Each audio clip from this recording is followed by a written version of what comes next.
భారత ప్రధానిగా కావడానికి కన్యాకుమారి నుంచి కాశ్మీర్ వరకు భారత్ జోడో యాత్ర నా యాత్రతో భారతదేశాన్ని ఒక ఉన్నతమైన దేశంగా తీర్చిదిద్దడానికి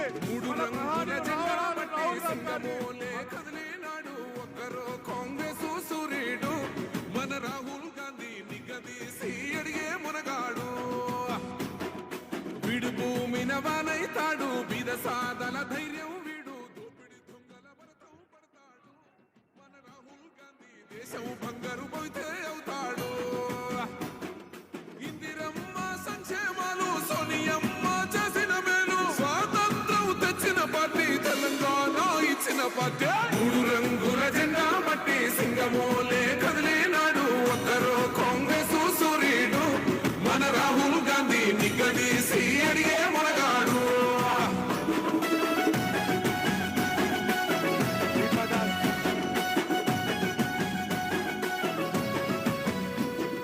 ఇంటింటికి మేలే दीपादास मुंशी जी, रेवंत रेड्डी जी, उत्तम रेड्डी जी, मधु याक्षी जी, महेंद्र रेड्डी जी, माल रेड्डी रंगा रेड्डी जी, लक्ष्मा रेड्डी जी, हमारे कैंडिडेट्स रंजीत रेड्डी जी, सुनीता महेंद्र जी, चमला किरण कुमार रेड्डी जी, स्टेज पे कांग्रेस पार्टी के वरिष्ठ नेता, हमारे प्यारे कार्यकर्ता भाइयों और बहनों, प्रेस के हमारे मित्रों, आप सबका यहां बहुत बहुत स्वागत, नमस्कार। ट्रांसलेशन की जरूरत है या हिंदी में चलेगा?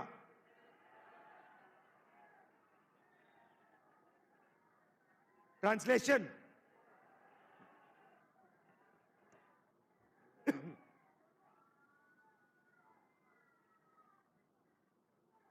भाइयों और बहनों, ये चुनाव पहला चुनाव है जहां बीजेपी ने, आरएसएस ने साफ कह दिया है कि अगर वो चुनाव जीतेंगे तो हिंदुस्तान का संविधान जो है उसे बदल देंगे और उसे रद्द कर देंगे, खत्म कर देंगे। भाइयों और बहनों, ये हिंदुस्तान का संविधान कोई मामूली किताब नहीं है। ये हिंदुस्तान के गरीब लोगों की आवाज है, उनके दिल की धड़कन है, उनके अधिकार ये कॉन्स्टिट्यूशन उनको देता है।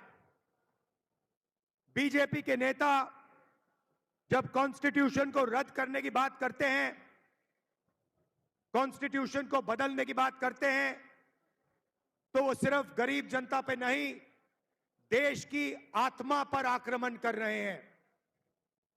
भाइयों और बहनों, अगर आपको रिजर्वेशन मिला तो इस किताब ने, इस संविधान ने आपको रिजर्वेशन दिया। अब अगर आपको देश में अधिकार मिलते हैं तो अधिकार इस कॉन्स्टिट्यूशन ने दिया, इस किताब ने दिया। इसके लिए अंबेडकर जी, महात्मा गांधी, जवाहरलाल नेहरू लड़े थे, सालों जेल गए, अपना खून पसीना दिया, और अब बीजेपी के लोग सोचते हैं कि उनके काम को, उनके कर्मों को नष्ट किया जा सकता है। मैं स्टेज से आपको कहना चाहता हूं, दुनिया में कोई भी शक्ति इस कॉन्स्टिट्यूशन को रद्द नहीं कर सकती है।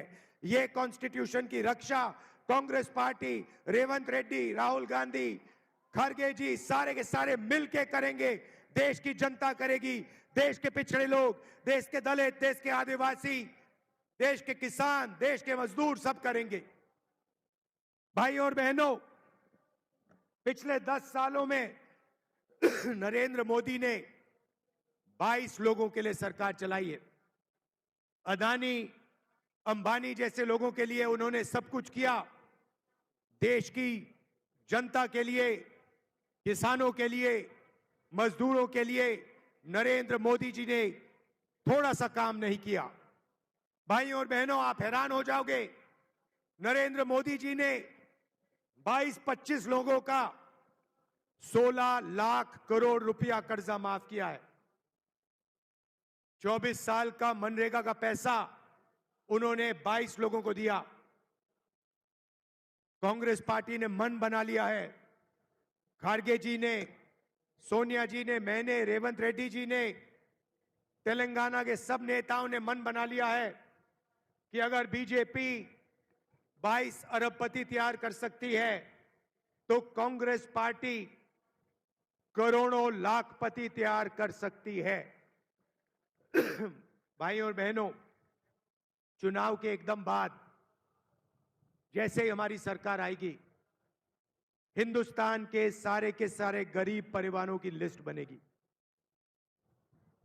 सारे के सारे नाम, तेलंगाना के गरीब लोगों के नाम, उत्तर प्रदेश, महाराष्ट्र, मध्य प्रदेश, सारे प्रदेशों में जो भी गरीब परिवार हैं उनके नाम की लिस्ट बनाई जाएगी और हर परिवार में से एक महिला का नाम चुना जाएगा और उस महिला के बैंक अकाउंट में कांग्रेस पार्टी, इंडिया गठबंधन की सरकार साल का 1 लाख रुपया डाल देगी। आप सोचिए, महीने का 8,500 रुपए, साल का 1 लाख रुपए। इस पैसे से हिंदुस्तान के गरीब परिवारों की जिंदगी बदल जाएगी।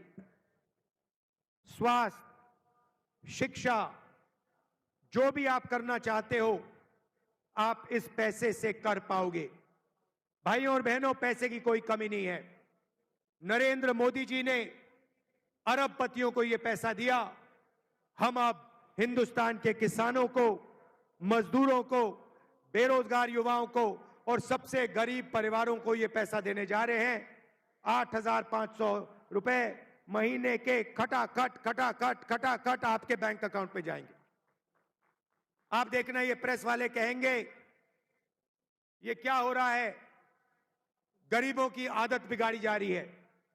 मैं इनको याद दिलाना चाहता हूं, जब नरेंद्र मोदी जी ने 16 लाख करोड़ रुपया अरबपतियों का माफ किया, तब आपने एक शब्द नहीं कहा, तब अरबपति की आदत नहीं बिगाड़ी जा रही थी।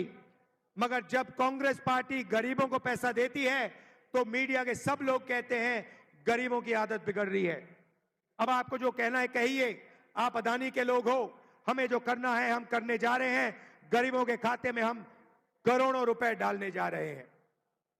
भाइयों और बहनों, किसानों को अनाज के लिए, शुगर केन के लिए, कपास के लिए सही दाम नहीं मिलता। नरेंद्र मोदी काले कानून लाए, उनका धन उनसे छीनने की कोशिश की। हम किसानों के लिए जबरदस्त काम करने जा रहे हैं। मैनिफेस्टो में हमने 2 वायदे किए हैं। पहला वायदा, जैसे ही हमारी सरकार आएगी किसानों का हम कर्जा माफ करेंगे। दूसरा वायदा, किसानों को कानूनी minimum support price Congress party की सरकार देने जा रही है। आपके अनाज के लिए, धान के लिए, गन्ने के लिए, शुगर केन के लिए आपको मिनिमम प्राइस कानून के मुताबिक मिलेगी और वो दिन गायब हो जाएंगे जब आपको अपनी मेहनत के पैसे नहीं मिलेंगे। भाइयों और बहनों, नरेंद्र मोदी ने बेरोजगारों की लाइन लगा दी है। करोड़ों युवाओं को नोटबंदी से, गलत जीएसटी से, अग्निवीर योजना से उन्होंने बेरोजगार बनाया। इसीलिए हम एक नया कानून ला रहे हैं, अप्रेंटिसशिप का अधिकार। अमीर घर के परिवार अपने बच्चों को अप्रेंटिसशिप करवाते हैं। 6 महीने की, 1 साल की नौकरी होती है, उनकी ट्रेनिंग होती है और अंत में उनको पैसा मिलता है। यह मौका हिंदुस्तान के बेरोजगार युवाओं को नहीं मिलता। इसलिए हमने निर्णय लिया है कि हम हिंदुस्तान के सारे ग्रेजुएट्स को, डिप्लोमा होल्डर्स को, कॉलेज ग्रेजुएट, यूनिवर्सिटी ग्रेजुएट्स को अप्रेंटिसशिप का अधिकार देने जा रहे हैं। सारे के सारे युवा, बेरोजगार युवा हाथ उठा के सरकार से रोजगार मांग पाएंगे और सरकार को ये रोजगार देना ही पड़ेगा। रोजगार प्राइवेट सेक्टर में, पब्लिक सेक्टर में, सरकारी ऑफिसेज में, सरकारी यूनिवर्सिटीज, कॉलेजेस, सरकारी स्कूल्स में, सरकारी अस्पतालों में दिया जाएगा। 1 साल की नौकरी मिलेगी, पहली नौकरी पक्की होगी, सबसे बेहतरीन ट्रेनिंग मिलेगी और 1 लाख रुपए साल के बैंक अकाउंट में हिंदुस्तान के करोड़ों युवाओं के बैंक अकाउंट में जाएंगे। 8,500 रुपए महीने के खटाखट खटाखट खटाखट खटाखट। मजदूरों को आज मनरेगा में 250 रुपए मिलता है। हम मनरेगा के मजदूरों को 400 रुपए देने जा रहे हैं। और जो आशा और आंगनवाड़ी में काम करती हैं, उन महिलाओं को मैं कहना चाहता हूं, जो भी आपकी आज आमदनी है उसको हम दुगना करने जा रहे हैं। इंडिया की सरकार आपकी आमदनी को दुगना करने जा रही है। भाइयों और बहनों, नरेंद्र मोदी जी ने चुने हुए लोगों के लिए काम किया। हमारी सरकारें गरीबों के लिए, कमजोर लोगों के लिए, पिछड़ों के लिए काम करती है। यहां पे हमने जाति जनगणना लागू किया तेलंगाना में, और वही काम हम पूरे हिंदुस्तान में करने जा रहे हैं। जाति जनगणना से हिंदुस्तान के गरीब लोगों को, पिछड़ों को, दलितों को, आदिवासियों को, गरीब जनरल कास्ट को, माइनॉरिटीज को अपनी भागीदारी के बारे में, अपनी आबादी के बारे में पता लग जाएगा। क्रांतिकारी कानून है। इसके बाद हिंदुस्तान की राजनीति हमेशा के लिए बदल जाएगी, क्योंकि हिंदुस्तान की जनता को सच्चाई पता लग जाएगी। भाइयों और बहनों, रेवंत जी ने और हमारी तेलंगाना की टीम ने तेलंगाना में जबरदस्त काम किया है। 30,000 युवाओं को रोजगार मिला है। 500 रुपए का गैस सिलेंडर मिलता है। चेउता योजना में 10 लाख रुपए का हेल्थ इंश्योरेंस दिया है। महिलाओं को बस में फ्री में जाने का मौका मिला है और 200 यूनिट फ्री बिजली के हम देते हैं। जैसे ही हम तेलंगाना में काम कर रहे हैं, वैसे ही हम हिंदुस्तान में काम करेंगे। और जितना भी पैसा इन्होंने अरबपतियों को दिया है, उतना पैसा हम हिंदुस्तान के और तेलंगाना के गरीब लोगों को देंगे। भाइयों और बहनों, रात का समय है, आप दूर दूर से आए। मैं आपको दिल से धन्यवाद करना चाहता हूं और आपसे कहना चाहता हूं, हमारे यहां जो उम्मीदवार हैं उनको आप भारी बहुमत से जिताइए। भारी बहुमत से जिताकर आप उनको लोकसभा में पहुंचाइए। लोकसभा में वो आपकी आवाज उठाएंगे, आपकी रक्षा करेंगे और इंडिया की सरकार बनाकर गरीबों की, कमजोरों की, पिछड़ों की, दलितों, आदिवासियों की सरकार हम बनाने जा रहे हैं। आप सबका दिल से बहुत बहुत धन्यवाद। नमस्कार। जय हिंद, जय तेलंगाना।